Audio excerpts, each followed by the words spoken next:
Bonjour et bienvenue sur ma chaîne Astrologie Vivante. Alors dans cette vidéo, nous allons voir ensemble les configurations planétaires de ce mois d'avril qui est déjà bien entamé puisque au moment où je fais cette vidéo, nous sommes le 14 avril, le dimanche 14 avril. Mais il y a tellement de choses à dire pour ce mois d'avril que on ne va pas être sans reste par rapport aux 15 derniers jours de ce mois d'avril. Et puis de toute façon, on va revenir un petit peu sur des points essentiels de cette première quinzaine d'avril. Donc moi, dans cette vidéo, j'ai envie de vous parler déjà de Mercure rétrograde qui est devenu rétrograde le 2 avril et qui va redevenir direct le 25 avril. Ensuite, j'ai envie de vous parler aussi de Saturne avec la lune noire opposée à la lune noire, qui finalement, cette opposition de Saturne-lune noire dure déjà depuis plusieurs mois.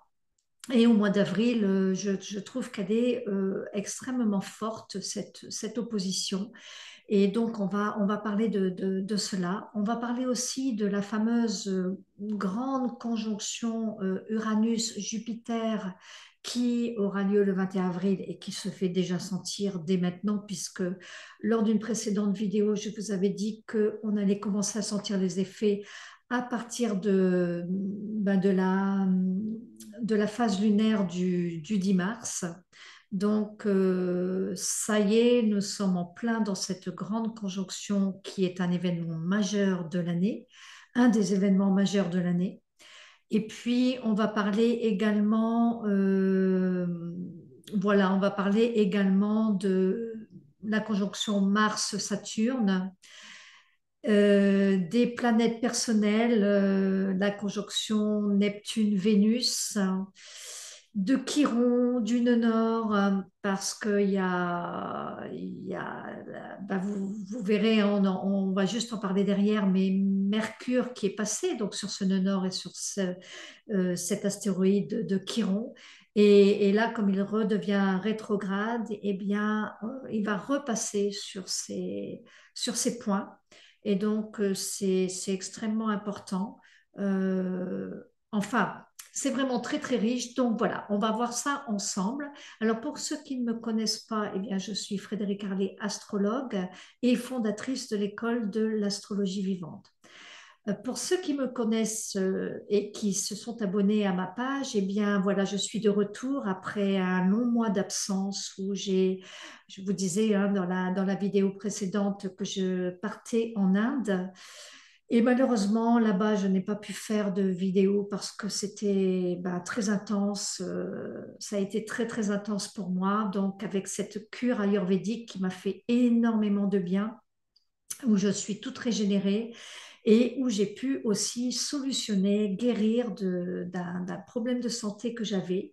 Et donc, je suis déjà contente et je vais partager avec vous, euh, justement par rapport aux planètes, justement par rapport à cette conjonction de Saturne-Mars qui a fait beaucoup de bruit dans le monde de l'astrologie et certains astrologues qui disaient que c'était extrêmement méchant. Euh, et en fait, moi, j'ai envie de vous dire que malgré les apparences, bien sûr, que l'astrologie, puisque quand on parle de Saturne et de Mars, bien, ce sont les deux maléfiques, on va dire, de l'astrologie traditionnelle, en tout cas. Et en fait, moi, j'ai envie de vous dire que moi, mon Mars et mon Saturne se trouvent on va dire, dans des endroits de mon ciel qui sont, on pourrait dire, entre guillemets, mauvais. Et en fait, pour autant, j'ai solutionné, j'ai réussi à trouver ce point de guérison et donc à guérir d'un problème de santé que j'avais. Et pourtant, mon Mars et mon Saturne étaient en très mauvaise posture. Donc tout ça pour vous dire que l'astrologie, surtout aujourd'hui, dans l'astrologie qui se rapproche de l'être humain et dans l'astrologie vivante que moi je pratique et que je propose, C'est une astrologie lumineuse avant tout, une astrologie initiatique, une astrologie de croissance personnelle et spirituelle, mais c'est également une astrologie qui est faite pour être transcendée. C'est-à-dire qu'on a cette possibilité aujourd'hui, les temps sont venus, on va dire, peut-être par rapport à il y a 100 ans ou 200 ans ou même encore moins, ou ce début du siècle, où l'astrologie traditionnelle, eh bien, un maléfique, c'était un maléfique, Mars, c'était une planète maléfique, Saturne, c'était une planète maléfique. Et quand on disait vous avez un Saturne en maison 12, eh ben, c'était pas très réjouissant, en fait. Alors aujourd'hui, on peut, euh, on aurait pu le faire à l'époque, mais la conscience n'était pas assez ouverte pour faire ce genre de choses. Aujourd'hui, les planètes sont alignées de telle sorte que l'on peut décréer ce que l'on a créé. Parce qu'il faut bien savoir que, et ça c'est extrêmement important, et j'ai même envie de vous en parler tout de suite là, avant de commencer la carte du ciel du mois d'avril, mais c'est extrêmement important de comprendre que d'un point de vue karmique, quand on fait l'astrologie karmique, eh bien, le karma, c'est quelque chose que l'on a, ce sont des actions ou des pensées. Les pensées, ce sont aussi des actions finalement. Et ce sont des choses que l'on a, ben, que l'on a fait ou que l'on a pensé même par le passé ou même dans des vies antérieures et qui nous reviennent dans cette vie sous forme de karma positif ou négatif d'ailleurs. C'est pour ça que aussi nous avons des dons, des potentiels que nous avons pu acquérir lors de vies précédentes. Et de ce fait-là, eh bien, on va revenir avec un karma positif. Par contre, on va aussi revenir avec du karma négatif, enfin négatif entre guillemets, parce que c'est une connotation péjorative. En fait, c'est juste pour revenir, notre âme, elle revient, elle s'incarne à nouveau pour comprendre de ses erreurs. On va plutôt parler comme ça. Et donc, du coup, on va avoir une carte du ciel au départ, où on va avoir tel milieu familial, tel milieu socioculturel, dans tel ou tel pays, etc., etc., qui va nous servir de point d'évolution pour dépasser notre carte du ciel et pour apprendre de nos erreurs.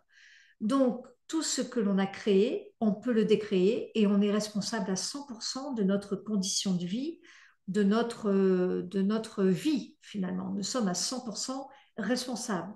On aurait tendance, et c'est légitime, on aurait tendance à quelquefois pour vouloir reporter la faute sur autrui ou d'être en colère et c'est tout à fait OK, je veux dire, d'être en colère et d'en vouloir aux autres ou d'en vouloir à une certaine forme d'injustice, de penser que la vie n'est pas juste ou de penser qu'il y a un profond sentiment d'injustice. En fait, j'ai envie de dire que quand on comprend, et pas juste intellectuellement, mais quand on comprend dans les cellules de nos corps, dans notre âme, au plus profond de notre âme, ce que c'est véritablement notre part de responsabilité, alors tout devient beaucoup plus facile. Voilà ce que j'avais envie de vous dire. Et donc, c'est pas l'astrologie qui va déterminer notre vie. Non, bien sûr, elle va nous aider à comprendre notre carte du ciel. Elle va nous aider oui, à la comprendre et puis à pouvoir du coup prendre conscience de qui on est vraiment. Et à partir de là, on va pouvoir commencer à faire ce travail de déprogrammation, ce travail pour dépasser les planètes, pour transcender nos planètes. Voilà ce que j'avais envie de vous dire.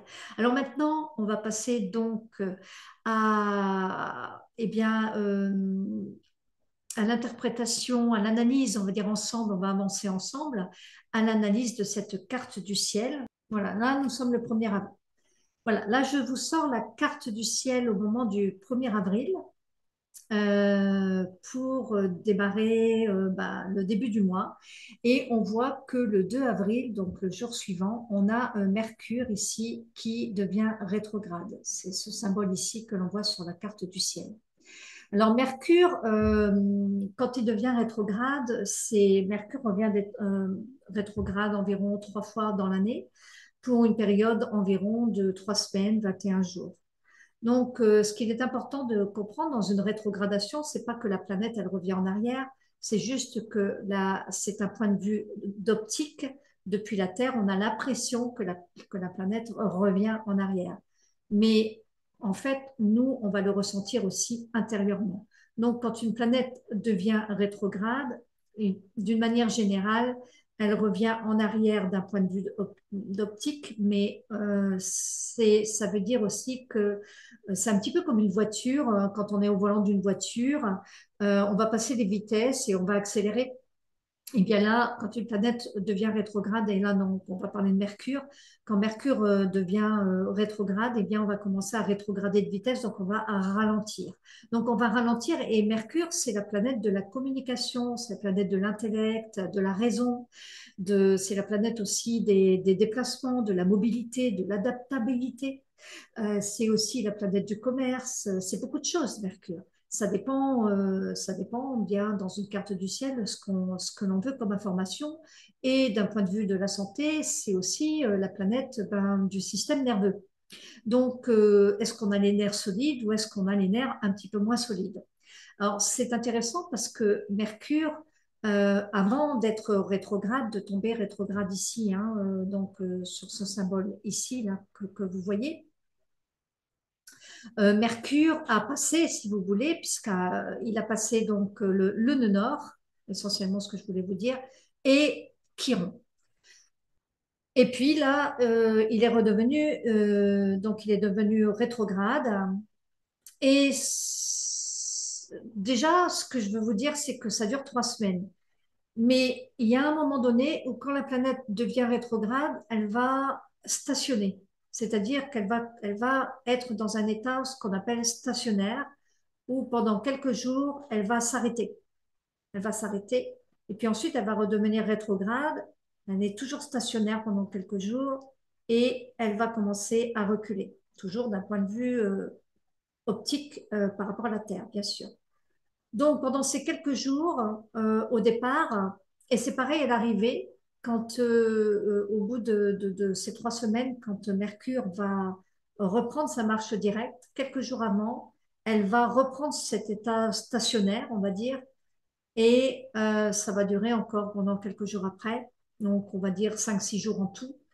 Et donc, c'est comme un train qu'il faut remettre en marche. Donc, elle va être stationnaire aussi. Pendant ces deux phases-là, la phase du début et la phase de la fin, ce sont des périodes un peu plus délicates, on va dire, pour vivre ce Mercure rétrograde. Et entre les deux, après la période de rétrogradation à proprement dit, où la planète vraiment, elle est dans sa marche de rétrogradation, eh bien là, c'est un petit peu moins délicat. Donc, on a cette période de stationnaire. Ensuite, la planète va rétrograder, rétrograder, rétrograder. Elle va reprendre sa période de stationnaire et elle va reprendre sa marche directe. Quand elle va reprendre sa marche directe, donc le 25 avril, eh bien, il y aura quelques jours où elle va repartir un petit peu comme une locomotive qui se remet en marche. Vous voyez, dans l'idée. Alors, Mercure, rétrograde, comme c'est la pensée, l'intellect, la raison, eh bien, c'est une période où on va rentrer à l'intérieur, on va réfléchir plus. Mercure va nous inviter à réfléchir plus, à prendre son temps pour réfléchir. Mercure ici est rétrograde dans le signe du Bélier. Le signe du Bélier étant un signe extrêmement rapide. C'est le début du printemps, c'est le premier signe, c'est un signe de feu, c'est un signe où il y a l'étincelle de vie qui jaillit et où on agit pour agir. C'est vraiment le truc du Bélier, c'est agir pour agir et de commencer des choses sans toutefois bien souvent les terminer. Donc, dans cette énergie du bélier où c'est dirigé par la planète Mars, Mars qui est l'action, l'énergie, euh, on aurait tendance à être dans l'impulsivité. l'impulsivité et puis d'agir sans réfléchir. On va appeler ça comme ça. Or, Mercure rétrograde va venir nous inviter à dire, ben oui, mais maintenant, tu peux plus, il faudrait que tu réfléchisses un petit peu avant d'agir, en fait. Donc, euh, on est amené à, où les événements de la vie font que si on ne prend pas garde, si on n'est pas conscient de ce Mercure rétrograde, ben à ce moment-là, ça va être des retards, des contretemps, on n'est pas dans la mouvance, on n'est pas dans le flow, comme on dit, et donc on peut alors subir des retards, des contretemps, euh, voilà, des choses qui sont pas alignées. Si on est dans la conscience du Mercure rétrograde et qu'on est dans le flow, qu'on est dans le courant, alors on va se dire, ben voilà, j'ai besoin de réfléchir avant d'agir. Ça ne veut pas dire qu'il faut rien faire. C'est pas ça. Hein. Parfois, j'ai des personnes qui viennent et qui me disent, ah ben oui, alors je peux pas signer de contrat, je peux pas déménager, je peux pas faire ci, je peux pas faire ça. Non, mais simplement de le faire en conséquence de cause, c'est-à-dire de le faire avec une réflexion un petit peu plus maturée. Voilà. Voilà ce que va venir nous indiquer ce Mercure rétrograde d'un point de vue général. Et là, le Mercure rétrograde dans le bélier, eh bien, attention à ne pas avoir d'impulsivité et de faire des choses sans réfléchir parce que ça pourrait vous retomber dessus. Donc là, on a encore Mercure rétrograde jusqu'au 25 avril. Mercure, qui est donc, c'est sur tous les plans, hein, c'est sur c'est pas que la pensée et la raison et l'intellect, c'est aussi la communication. Donc, peut-être euh, de communiquer dans sa manière de communiquer, de voilà, parce que dans l'énergie du bélier, on aurait tendance à, à affirmer, à affirmer qui on est, à- on est un peu abrupt, on est un peu, comment dire, on va pas mettre les formes, on va pas mettre les rondeurs comme dans la balance qui est en face. On va pas être dans la diplomatie, donc on pourrait être un peu brut de pomme dans l'énergie du bélier pour dire les choses. Donc là, ça nous invite aussi à, à voilà, à s'adapter peut-être aussi aux autres, à s'adapter euh, d'une manière générale, parce que c'est la planète de l'adaptabilité également. Donc, évidemment, les signes du bélier vont être touchés par ce Mercure rétrograde, puisque ça se passe dans l'énergie du bélier. Et puis en face, évidemment, la balance aussi, par miroir, va se trouver aussi, tous nos amis des balances vont être un petit peu impactés aussi par Mercure rétrograde, ainsi que euh, ainsi que les deux autres signes cardinaux, le Capricorne et le Cancer, donc qui vont être aussi impactés par ce Mercure rétrograde. Mais d'une manière générale, de toute façon, tous les signes vont être impactés par le Mercure rétrograde qui se trouve dans le ciel pour tout le monde, en fait. Autre chose aussi de très important, c'est que Mercure, quand il était dans sa marche directe, a passé sur le nœud nord et puis ensuite est passé sur le Chiron qui se trouve, vous voyez, également ici dans le bélier, ici et ici, pour Chiron. Alors, Mercure rétrograde, on peut avancer, hein, donc alors, on verra en avançant que ben, Mercure va repasser sur, il va devenir conjoint au Soleil le 11 avril, donc ça c'était il y a 3 jours. Mais ce que je voulais vous dire, c'est qu'il va passer sur le Chiron, vous voyez, donc le 15 avril, demain, au moment où je vous parle, et ensuite sur le nœud nord. Alors, Chiron, c'est le grand guérisseur qui est en nous, et c'est ça dont je voulais vous parler. Chiron, c'est le grand guérisseur qui est en nous, et donc c'est la guérison, c'est ce point de guérison, pas forcément physique, ça peut être le point de guérison psychologique, d'un point de vue psychologique, mais aussi d'un point de vue physique. Donc, ici, on peut avoir des guérisons par rapport ben, au système nerveux, euh, si c'est d'un point de vue de santé physique, parce que la rétrogradation, le fait qu'il est passé sur Chiron, il y a eu une activation dans sa marche directe.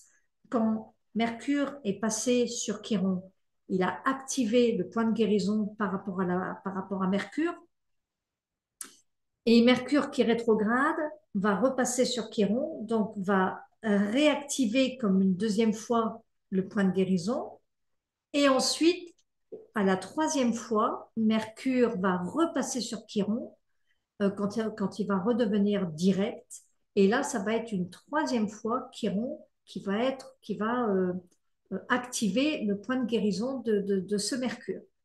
Alors évidemment, tout dépend où se place Mercure dans votre thème, bien évidemment.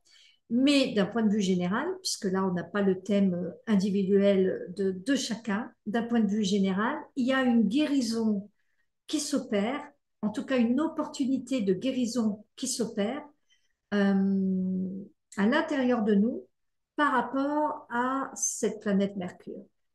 Et ça, c'est très, très important.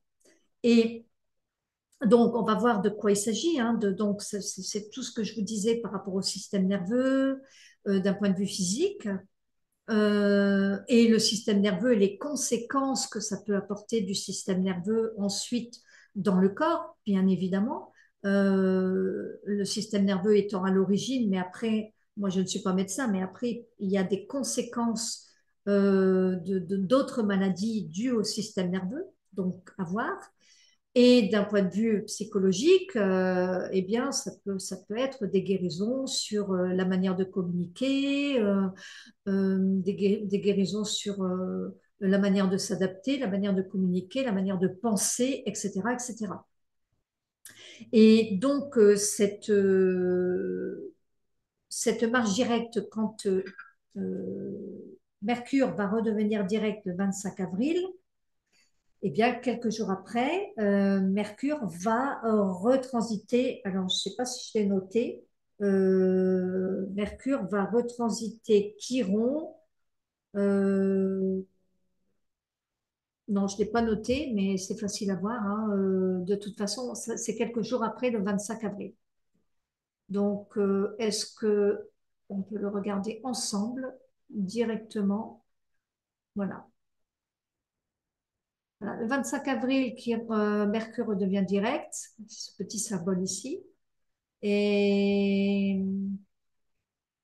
voilà, le temps que la locomotive se remette en marche, nous avons, ça va être le 7 mai. Donc, vous voyez, c'est même pas au mois d'avril, ça va être le 7 mai à peu près que on pourra en reparler au mois de mai.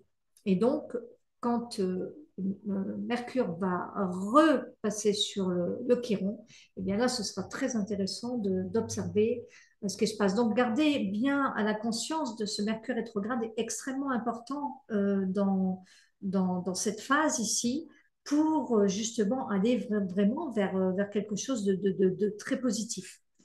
Alors, ce que je voulais vous parler aussi, c'est que Mercure va rétrograder pour rejoindre le nœud nord à nouveau. Donc, le nœud nord, comme je le dis hein, dans mes vidéos, hein, on en parle souvent du nœud nord, eh bien, le nœud nord, c'est ce point vers lequel nous sommes censés aller. Donc ici, le nœud nord en bélier, eh bien, il reste pendant 18 mois hein, dans le nœud nord dans le signe du bélier. Ensuite, il va rentrer dans le poisson cet été. Pour l'instant, il est encore donc dans le signe du bélier. Et le nœud nord, eh bien, c'est qu'est-ce que je suis censé aller vers l'énergie du bélier. Ça, c'est pour tout le monde. Tout le monde aujourd'hui est en train de vivre ça dans la carte du ciel. Après, c'est intéressant également de voir votre nœud nord, où il se situe dans votre carte du ciel personnelle. Mais là, pour la généralité, tout le monde est censé aller travailler, on va dire, l'énergie de ce bélier. Et donc, c'est travailler l'énergie de l'autonomie, l'indépendance, l'affirmation de soi, oser être qui on est. On ne peut pas avoir le nœud nord dans l'énergie du bélier sans parler de la balance. D'ailleurs, où se trouve le nœud sud? Le nœud sud, c'est de lâcher certaines choses que l'on a besoin de lâcher dans l'énergie de la balance. Donc ici, l'énergie de la balance, c'est coopérer. Et ça, on le garde parce que ça, c'est le côté positif. Coopérer, partager avec l'autre. Euh, mais ce qu'on peut peut-être lâcher de l'énergie de la balance, c'est tout ce qui est en relation justement avec les formes de dépendance, la forme de dépendance affective avec autrui, toutes ces choses de dépendance affective qui nous empêchent d'évoluer et d'avancer. Donc, pour cela, on nous demande d'aller vers le nœud nord, c'est-à-dire en bélier, où là, on affirme son autonomie, on se dégage du nœud sud de cette dépendance affective. On vit tous plus ou moins des dépendances affectives à plus ou moins grande échelle, bien évidemment. Donc, ça dépend. Là, vous observez comment vous êtes par rapport à ça et d'aller vers cette autonomie, vers cette indépendance et vers vraiment cette authenticité, c'est-à-dire de lâcher aussi le fait d'être dans des compromis. Parce que dans la balance, on pourrait faire des compromis pour plaire à l'autre. Alors, dans l'énergie du bélier, on va être authentique et on va faire les choses pour soi-même, pas pour plaire à l'autre, mais vraiment pour être qui on a besoin d'être. Donc, c'est tout ce jeu relationnel, hein, la relation à moi, dans le bélier, à soi, et la relation aux autres avec la balance. Donc, ça c'est important. Donc, ce Mercure qui revient sur ce nœud nord par sa rétrogradation va venir activer donc cette chose de ce qu'on vient de parler. Et donc ça va être bien dans les jours qui viennent. Voilà ensemble. Donc voilà. Donc là, il est reparti direct. Vers le 20 avril, nous avons à nouveau, vous voyez, 19, 20, Mercure se rapproche vraiment du nœud nord.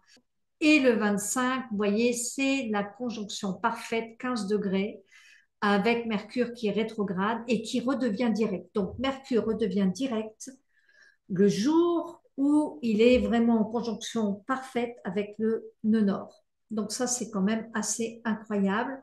Et donc, ça va venir activer cette façon, c'est-à-dire que Mercure, qui vient nous parler de communication, de notre pensée, de notre manière de penser, de notre manière de nous adapter, eh bien, va venir enrichir, on va dire, apporter, soutenir le nœud nord dans la compréhension des choses. C'est-à-dire qu'il peut y avoir vraiment des prises de conscience par rapport à ça. Et là, on est au 25 avril, sachant que le 21 avril aura eu lieu la conjonction parfaite de Jupiter-Uranus. Donc Jupiter-Uranus qui est l'un des grands événements majeurs de cette année, Jupiter-Uranus dans le signe du taureau. Alors j'ai fait une vidéo de cette grande conjonction de Jupiter-Uranus que je vous invite, je vais vous mettre le lien en dessous, hein, que je vous invite à aller voir. J'ai fait signe par signe comment vous allez pouvoir vivre cette conjonction que l'on ressent déjà depuis quelque temps et qui va durer, pour moi, qui va durer jusqu'à fin mai, jusqu'au moment où Jupiter va rentrer dans le signe des Gémeaux. Donc, je vous invite vraiment à aller voir cette vidéo parce que ici, je ne vais pas reparler de cette grande conjonction signe par signe, hein, puisque je l'ai déjà fait. Ce que l'on peut dire de cette grande conjonction, c'est que c'est vraiment une opportunité de libération, une opportunité. Uranus étant la planète de la liberté, de l'indépendance, de l'autonomie. Et là, qu'est-ce qu'on vient de parler? On vient de parler d'autonomie avec le nœud nord dans le bélier. Donc, Uranus, c'est la planète aussi du renouveau. On a besoin de renouveler les choses. C'est la planète du génie aussi. C'est la planète alors dans le taureau, évidemment, c'est pas très très confortable parce que Uranus nous pousse à franchir des limites dans l'énergie du taureau où on a besoin de routine, on a besoin de rester plus ou moins dans des habitudes parce que dans l'énergie du taureau, c'est plutôt rassurant d'être dans des habitudes. Or, Uranus, ici, vient casser des codes et vient nous titiller en disant mais il y a des choses à changer dans les habitudes, en fait. Il y a des choses à changer euh, pour casser des codes, pour casser des habitudes. Et si on regarde le mot habitude, c'est l'habitude tue. Il y a le mot tuer. Donc en fait, c'est jamais bon de toute façon d'être dans des habitudes. Et là, ça vient donner un coup de fouet, je dirais. Alors bien sûr, Uranus est dans l'énergie du taureau depuis 2018, hein, puisque c'est une planète lente et que Uranus va sortir en 2025 pour entrer dans le signe du Gémeaux. Mais nous n'en sommes pas là. Donc Uranus, ça va être ça. Et Jupiter va venir apporter une croissance, une ouverture, une expansion, puisque c'est la planète de l'expansion. Donc Uranus, Jupiter conjoint, ça va venir amplifier, activer ce côté Uranus, ce côté uranien pour prendre, je dirais, pour s'affranchir de ce que l'on a besoin de s'affranchir. Alors, ça va être un petit peu différent selon chacun, puisque dans les thèmes personnels, on va voir par exemple dans quelle maison ça se situe.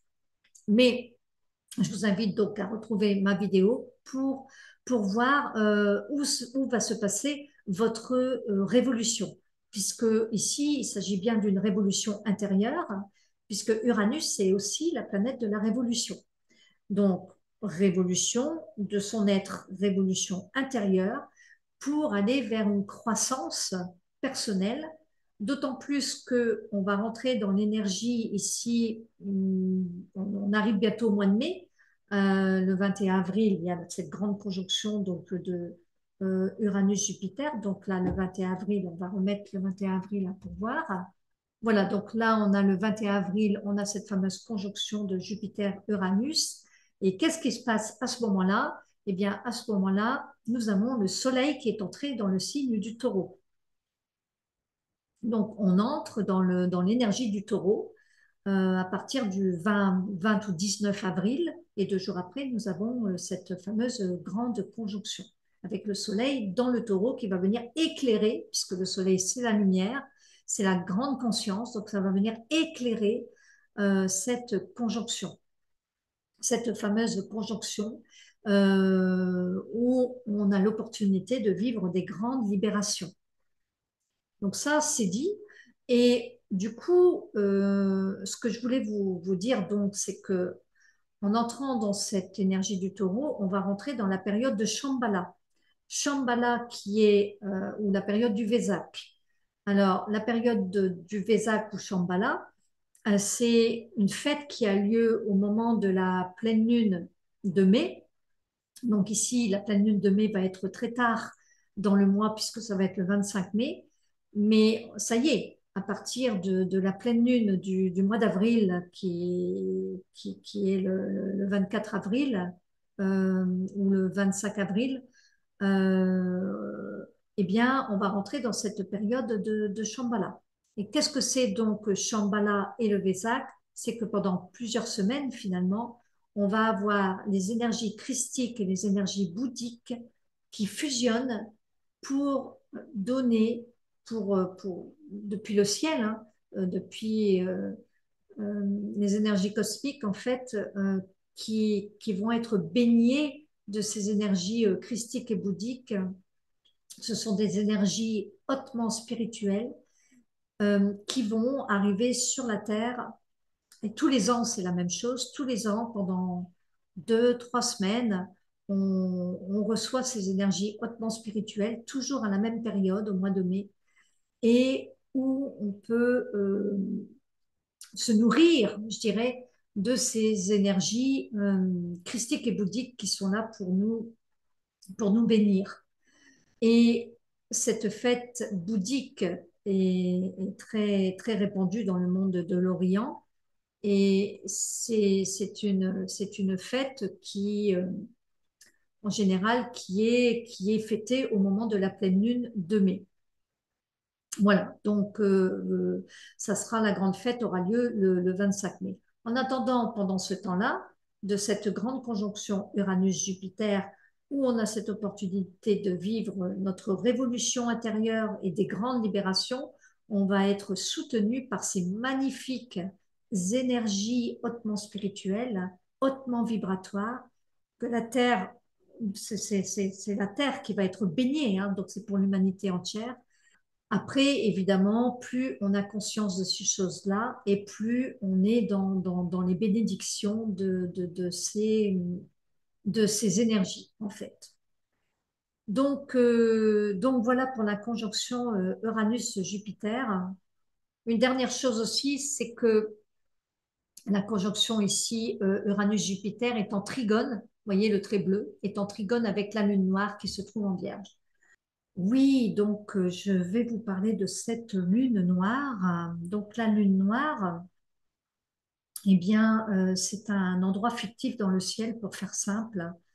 Euh, et cet endroit fictif dans le ciel, il y a plusieurs lunes noires, hein. Moi, j'utilise la lune noire moyenne parce que la lune noire vraie, elle fait le yo-yo et elle reste. Il y a beaucoup d'écart il y a beaucoup d'écart, mais bon, je l'utilise aussi, mais ici pour des explications un petit peu plus simples, on va utiliser la lune noire moyenne qui avance d'un pas régulier, on va dire. Alors ici, la lune noire, que représente-t-elle? La lune noire, c'est un endroit donc fictif dans le ciel, c'est un vide. Donc la lune noire va venir nous parler de manque. Elle va venir nous parler d'un manque qui va créer un profond désir, mais un désir qui ne peut être comblé. Il faut savoir que la lune noire, c'est là où se trouvent un petit peu toutes nos peurs, tous les non-dits. La, on va venir nous parler de sexualité, mais au niveau des fantasmes, plus. Mais bien sûr, une lune noire peut venir nous parler de sexualité comme des choses transgénérationnelles que l'on porte ou des mémoires de viol, des mémoires de choses, voilà, de la sexualité. Euh, la lune noire va venir nous parler des tabous, des choses, des interdits, ou des choses que l'on s'interdit, que l'on ne s'autorise pas. Donc cette lune noire, c'est un endroit du ciel karmique évidemment, mais aussi qui où quelquefois il n'est pas tellement bon d'aller fuiner ou d'aller chercher des choses de la lune noire. Tout dépend bien sûr comment ça se trouve dans le ciel. En tout cas, ce que l'on peut dire, c'est que la lune noire, elle est faite pour être dépassée. Et ça, c'est important à retenir. Donc ici, cette lune noire qui évoque un profond manque ou un profond désir, c'est-à-dire qu'on est comme fasciné ou on a un profond rejet. Donc c'est où on est complètement fasciné par quelque chose avec la lune noire, ou on ne veut même pas en entendre parler et on rejette complètement, donc on est dans le déni ou dans le rejet conscient. Mais comme la lune noire est en lien avec notre inconscient, c'est souvent des choses qui sont inconscientes et qui ne sont pas justement remontées à la surface. Sauf si on fait un travail sur soi avec cette lune noire, où là, on va pouvoir aller, aller voir dans la partie inconsciente de nous-mêmes ce qui s'y passe. La lune noire, ça va être aussi l'anima et l'animus. Pour un homme, ça va être l'anima et est relié à la féminité. La lune noire est reliée également à la femme. Alors, évidemment, la lune noire existe aussi pour les hommes. Ici, on va prendre à ce moment-là l'anima de l'homme, c'est-à-dire la partie féminine. On va s'adresser à la partie féminine de l'homme. Donc voilà un petit peu la lune noire. Maintenant, la lune noire dans l'énergie de la Vierge, qu'est-ce que ça provoque? Ben, on va juste aller voir que représente l'énergie de la Vierge. La Vierge, c'est un signe qui est en relation avec la notion de... Bon, déjà, c'est un signe qui est régi par Mercure. Mercure qui va nous parler donc de la raison, qui va nous parler de l'analyse. Donc, dans ce signe, on va être toujours en train d'analyser les choses, de comprendre. C'est un signe où on a besoin de se perfectionner. C'est un signe qui dit, mais euh, qui va nous parler de l'utilité aussi, parce que c'est un des signes les plus serviables du zodiaque. Donc, dans l'énergie de la Vierge, on a besoin d'être utile aux autres, on a besoin de se sentir utile. Euh, Sinon, ça n'a pas de sens.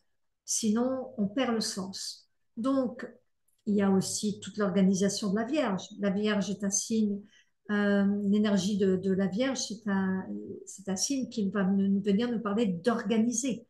On est des très bons organisateurs. On va trouver, par exemple, beaucoup de secrétaires, de choses, de gens qui sont aussi dans le côté de l'ordre ou le désordre d'ailleurs. Mais s'il y a du désordre dans l'énergie de la Vierge, on sait dans le désordre trouver les choses. Euh, il y a toute cette notion de ranger, trier, organiser. Et cette notion qui peut pousser parfois à tellement se perfectionner qu'on peut tomber dans le côté maniaque. Donc, on peut être dans la maniaquerie. Donc, en fait, cette lune noire, elle va venir nous parler de quoi ici? Elle va venir nous dire, alors évidemment, les vierges sont les premiers concernés. Les signes de la Vierge sont les premiers concernés, avec les signes du poisson en face aussi, par miroir, évidemment. Et puis ensuite, euh, puisque ce sont deux signes mutables, on va prendre les deux autres signes mutables, comme le Sagittaire et le Gémeaux, qui vont être impactés également par cette lune noire qui se trouve dans la Vierge. Mais d'une manière générale, comme je le dis tout le temps, dans le ciel, tout le monde est impacté par cette lune noire en ce moment en Vierge. Après, il est bon d'aller voir dans son thème astrologique où se trouve sa lune noire. Ça, c'est autre chose, mais d'un point de vue général ici, puisqu'on n'a pas le thème individuel de chacun, eh bien, on est en train de vivre également cette lune noire dans l'énergie de la Vierge.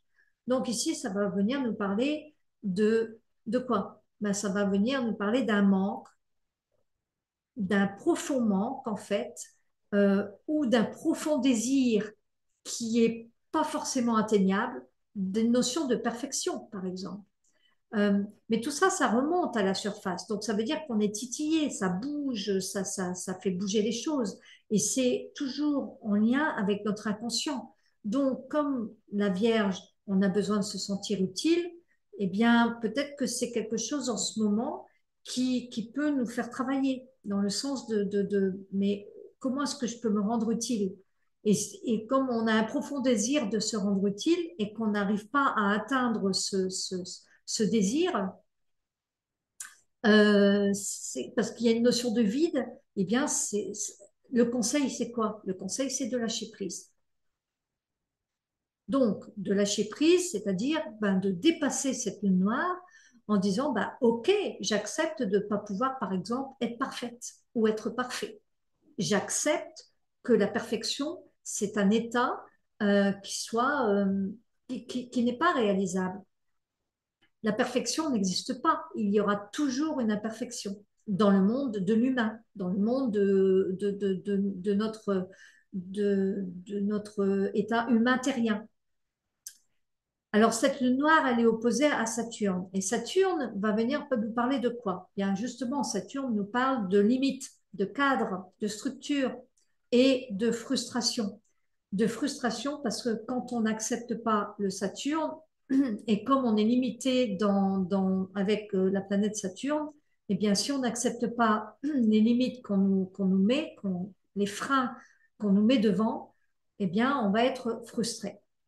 Donc, si on n'accepte pas le Saturne, on part dans des frustrations. Alors, ça va bien avec la lune noire, qui, elle, ne parle pas vraiment de frustration, mais qui nous parle de grand désir. Donc, Saturne va venir nous parler également de lucidité. On est très, très lucide. Saturne, quand il est dépassé, quand il est transcendé, nous parle de connaissance. La connaissance. N'oublions pas que le signe de la Vierge est régi par Mercure. Mercure, c'est l'apprentissage.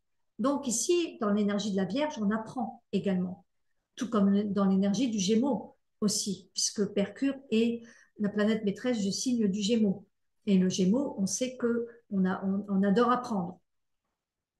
Donc, dans cette opposition Lune noire-Saturne qui dure déjà depuis des mois, Eh bien, c'est toute cette dualité, puisqu'une opposition, rappelons-le, c'est une dualité, c'est-à-dire on oscille d'un pôle à l'autre, et donc c'est euh, de pouvoir, en fait, la lune noire va venir nous faire émerger ce qui est à l'intérieur, ce qui est dans l'inconscient.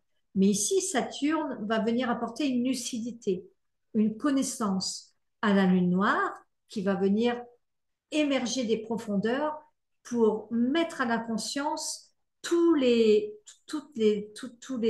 choses qu'on n'arrive pas à atteindre dans l'énergie de la Vierge ou qu'on rejette dans l'énergie de la Vierge. Donc, il y a cette notion de perfection, il y a cette notion de ben, je voudrais mieux pouvoir m'organiser, mais j'y arrive pas. Et ça peut donner des frustrations parce que Saturne est en face. Mais ce qui est vraiment super, c'est que Saturne apporte la lucidité, donc apporte la connaissance de cette lune noire en face, où sont enfouies dans les profondeurs toutes les choses de l'énergie de la Vierge. Et donc, on a cette opportunité de pouvoir comprendre Mercure, de pouvoir avoir la compréhension de cette lune noire ici dans la Vierge. Donc, c'est toujours un travail qui nous est proposé, hein. Donc, ce travail de cette opposition qui dure depuis des mois et qui va durer encore quelques mois, de cette opposition Saturne-Lune noire, eh bien, c'est tout ce travail de OK, je comprends que dans le signe de la Vierge, je ne peux pas atteindre la perfection, je ne peux pas euh,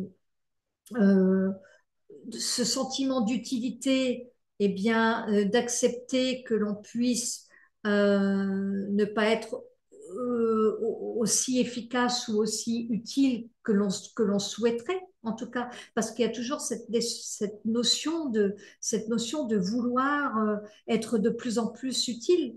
Mais pourquoi? Pour quelle raison on a envie d'être utile? Il y a aussi cette notion très forte dans l'axe poisson-vierge de sacrifice. Hein, je suis utile, je me rends utile, mais aussi j'aurais tendance à me sacrifier pour l'autre. Donc, ok, il ne faut pas confondre sacrifice. On peut être dans la notion de sacrifice de soi, mais en ne s'oubliant pas. Ça, c'est très, très important. Donc, on peut aider les autres, on peut s'occuper des autres, mais il faut s'occuper aussi de soi. Parce que la Vierge, dans l'énergie de la Vierge, elle vient nous parler de notre hygiène de vie, de notre hygiène corporelle, de la nourriture, du travail aussi. On est dans le travail avec la Vierge. La Vierge correspond aussi, par analogie, à la maison 6, qui est la maison de la routine, du travail au quotidien. Donc, dans cette notion, bon, euh, de voir comment on se situe par rapport à notre vie sociale aussi, notre relation dans notre vie sociale. C'est tout ça un petit peu que ça vient nous parler. Et ensuite, quand la lune noire rentrera dans le signe de la balance, dans quelques mois, eh bien, ça viendra nous parler de la relation à l'autre. Donc là, on en reparlera quand ce sera le moment. Alors voilà pour cette lune noire et Saturne. Alors on a aussi Saturne conjoint Mars. Donc et là j'aurais tendance à dire que eh ben oui, Mars c'est l'énergie et Saturne c'est les limites. Donc ça voudrait dire que cette conjonction qui est encore d'actualité tout le mois d'avril, hein. Allez, on va dire que ça va durer jusqu'au 25 avril. Mais c'est intéressant de voir comment vous l'avez vécu peut-être, puisque elle était au mois d'avril là, cette conjonction, puisque au moment où je fais cette vidéo, nous sommes le 14. Allez, là, il nous reste une dizaine de jours avec cette conjonction qui est déjà en train de se décoller. Mais bon, dans l'énergie du poisson, Mars aurait tendance à vouloir agir, mais sans avoir de résultats escomptés en fait. On attend des résultats qu'on n'a peut-être pas. Donc Saturne qui vient nous dire, ben, il y a des limites, il y a des freins, on a envie d'avancer, mais on ne peut pas avancer comme on veut. parce que Saturne nous ralentit dans notre action. Donc, Saturne-Mars conjoint, c'est de prendre conscience qu'on ne peut pas aller aussi vite que l'on voudrait. Donc, on ne peut pas aller plus vite que la musique, d'une manière générale. Et puis ensuite, Mars va rejoindre Neptune. Donc, ici, nous sommes le 28 avril. Hein, et vous voyez, ça commence déjà, voilà, mais ça commence déjà quelques jours avant, évidemment. Mais sinon, la véritable conjonction, c'est vraiment le 28 avril, où Mars rejoint Neptune. Euh, la conjonction Mars-Neptune, Mars c'est l'énergie et Neptune c'est la planète métaphysique, la planète de, de la spiritualité, la planète de la connexion au monde invisible, mais c'est aussi la planète du flou, du brouillard, du manque de discernement, dans son côté illusoire, dans son côté, dans le revers de l'autre côté de la pièce de monnaie. Donc ici, Mars-Neptune, attention aux désillusions, attention à ne pas agir, surtout avec le Mercure qui était dans le bélier, où j'ai dit tout à l'heure, on aurait tendance à, à peut-être agir avec précipitation. Alors, la conjonction Mars-Neptune, ben, c'est Neptune qui a le dessus, puisque Neptune, c'est la planète du poisson. Hein. Donc, alors que Mars, on serait dans l'événementiel, on dirait, ben, j'agis pour telle ou telle chose dans le monde physique, on va dire. Donc ici, eh bien, c'est de faire attention à ouais, Mars-Neptune, c'est de faire attention à l'énergie qu'on met pour, euh, pour la connexion à soi, pour la connexion à sa spiritualité. Et ça peut être aussi des expériences métaphysiques, mais sur un point de vue plus concret, ça peut être aussi des désillusions ou des tromperies ou des trahisons. Donc, vous voyez comment vous le vivez, tout dépend après dans chaque thème personnel en fait. Et on va terminer cette vidéo du bulletin du mois d'avril avec Vénus qui, le 29 avril, va rentrer dans l'énergie du taureau. Et donc, ça c'est super puisque Vénus est reliée au taureau. Hein. Et donc, Vénus dans le taureau avec la conjonction Jupiter-Uranus. Donc, ça va venir apporter de la douceur pour vivre justement cette révolution intérieure très forte de cette conjonction Jupiter-Uranus. Et Vénus dans le taureau amène cette énergie douce, cette énergie, cette énergie de douceur, d'harmonie, de beauté dans l'énergie du taureau. Et Vénus, c'est aussi la planète, c'est aussi une planète que l'on peut considérer d'argent aussi. C'est une planète de valeur. C'est quelle valeur on se donne, quelle valeur.